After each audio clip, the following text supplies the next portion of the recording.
On the air right now, on the phone right now, I do have Brother Jim Gilles. Let's see if we can get him on the air. Brother Jim? Yes, How are you doing today? I am doing wonderful. I'm still saved.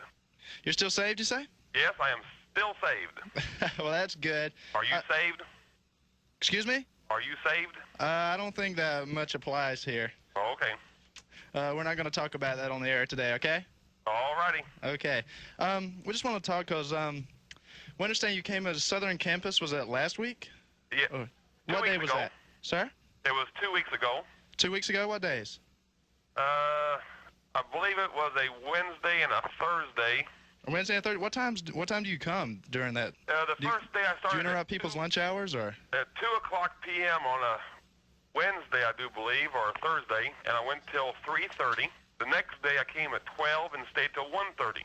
Okay, well, we got some questions we want to ask you about this. I guess Sarah wants to ask you the first one, so here we go. Okay. Hi, Mr. Giles, is it? Gilles. Gilles, I'm sorry. This is Sarah. We've interviewed a couple of people around campus and got some reactions from some of the students. We just wanted to have a chance to respond to some of the things that were reported in the Georgian. Okay. They said that you said that we were a very unintelligent student body, and we just wanted to get some questions to you to make you maybe think otherwise. Okay. Okay, what goal do you hope to reach while touring college campuses like you do? Like, what are you trying to say to students on the Georgia Southern campus? Okay, my ultimate goal is to glorify God by obeying Him and preaching His word on college campuses. My prime objective for coming to Georgia Southern is to provoke thought amongst the student body to think about the Bible. Right. Okay, well, how many people on average would you say have responded favorably to your message, maybe to the extent that they wanted to join you in your movement? I stopped counting about 10 years ago at 300 students who have gotten saved and become born-again Christians. Really? Yes. And that's because of your efforts? Yes. That was a direct result of my preaching on campus. Okay, also, Thomas wants to put in a question here about maybe what organization or denomination you're affiliated with. Okay, my home church in Evansville, Indiana, is called First Pentecostal Church. While there in the Statesboro area, there are several churches I have preached for. The nearest one is in Brooklyn or Brookville, and his name is Pastor Jeff Butler. Okay. Also, we have organizations such as the Campus Ministry here on campus, and I wonder if you ever consider maybe the effect that you might have on those other religious campus organizations. Considered the what now? The effect? The effect? Like maybe, you know, you come on campus and people get upset with you and maybe might be turned away from joining some of those organizations.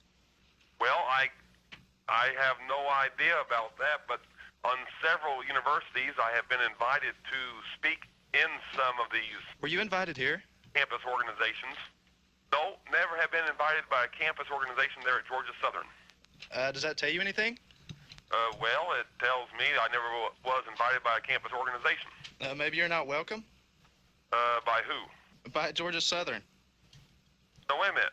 I thought we were talking about campus organizations. Well, we're talking about Georgia Southern now. Oh, well, I preached at Georgia Southern 2 weeks ago, so I don't know what you're saying.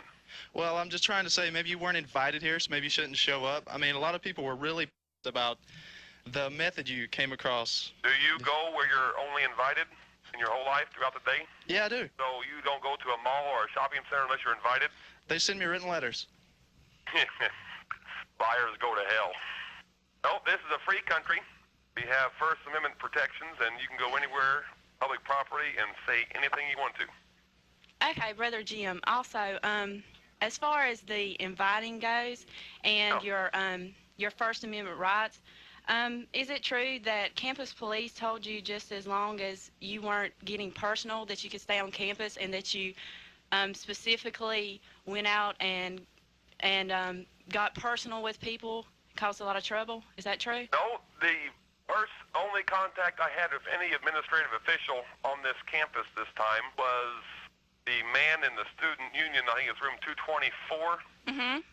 And what's his name? Do you know? I have no idea. Okay, I know the man's name when it's mentioned, but he's the only one I contacted. And he made no mention of that. So you never had any contact with any officials of public safety? Not on this visit, no. Okay. Okay, as far as your methods, in a previous interview with the Georgian, it was reported that you said, and I quote, "I play off the hecklers, use them to keep things going." Is that what you like to do? I mean, is that true? Is the Georgian your student newspaper? Yes, it's our campus newspaper. Okay, and did they say they personally interviewed me this year? This was a previous interview. Of years back? It doesn't say when. Okay, now the last time I was at Georgia Southern was 3 years ago. Mm-hmm. Okay, I do use the hecklers for cannon fodder. What does that mean? Well, when I get a heckler, I play off of him, and the louder he gets, the more that join in, the louder the resounding noise is throughout the campus. Right. Sparks more interest, gets me a bigger crowd. Okay, and you usually get a positive response from this method? Well, it depends on your definition of positive. I would say 200, 300, or 400 students is a pretty positive response of getting their attention to turn their attention from their average everyday affairs to my preaching. Okay. Thomas has left to go talk on the phone, so he'll be back in a few minutes. I just have a few more questions I want to ask. Okay. Specifically, I don't know, I wasn't personally there to hear you. Too bad. Yeah, I'm sorry I wasn't there. I would have liked to have been there to actually hear what you had to say. So I only have reports of some students that I interviewed, and there was a report that you condemned people with long hair, specifically men with long hair, and that you condemned women in shorts. Is that true? Only men with long hair. Uh-huh. And men and women both that wear shorts. Okay, so that would be like maybe half of GSU that you were condemning there? Well, it's possible. I don't know. Okay, Thomas, any more questions? You don't wear shorts, do you? How long would you say short? Personally, a woman should not wear shorts at all. She should wear a dress or a skirt past her knees. Past her knees? Okay, yep. How should her hair be long too? Oh yes, women should not even cut or trim their hair. Oh really? But guys should? Yeah, guys should cut their hair no longer than their natural hairline of their head. Okay. I just wanted to get a few, thought. I didn't really know what your thoughts were on those subjects and had heard a few things. Wanted to clarify that here. Yeah, I'll talk about the long hair thing. Did you ever have long hair while you were growing up or anything? I had longer hair than I do now, yes. Before I got saved, it was down to my collar. Down to your collar, huh? It was parted in the middle and down to my collar. So I understand in your testimony you say you were saved at a Van Halen concert? That is correct. Is that possible, or? Well, it is highly possible. I have found out that God is more powerful than David Lee Roth. Oh, really? Could you tell us what happened there? I mean... Sure. Go ahead with it. It was November the 7th, 1980, Evansville, Indiana, Roberts Municipal Stadium, where a crowd of 13,000 screaming idiots, including myself, assembled for this Van Halen rock and roll concert. The opening stage show was Molly Hatchet. This was Van Halen 80 Invasion Tour, promoting their Van Halen 1 album. I was in my bleacher seats with my friends and smoking 2 joints of Colombian Gold. I consumed a pint of Yukon Jack. When Van Halen came on the stage, I left my friends and bleacher seats behind. I went down to the front of the stage, planted myself 5 feet in front of Eddie Van Halen, where I stood playing my air guitar. And I was trying my best to imitate Eddie Van Halen. I found it quite difficult. And David Lee Roth, their former lead singer, who this night had a Jack Daniels bottle in one hand, a marijuana cigarette in the other hand, He himself prancing upon the stage, doing wild acrobatic feats, lewd obscene gestures, pulling his pants down and mooning the audience in a pair of cowboy chaps to the song Bottoms Up. He pointed to the crowd of 13,000, and he said, "Not even God can save your soul at a Van Halen concert." When he made this remark, the crowd of 13,000 behind me roared to their feet, gave him a standing ovation, yelled for more, wanted more blasphemy. They loved his utter defiance of the power of God to save a sinner at that concert. I was taken back and appalled and shocked. And even in my drunken condition, I realized that this guy committed blasphemy. So I wondered why he would say that and why the crowd loved it so much. He then answered my questions by singing their hit song 16 years ago entitled Running with the Devil. And that is when I saw the light. I realized that God could not save our souls because we were running with the devil on the highway to hell, and therefore we did not want God to save our souls because we loved our sins more than Jesus.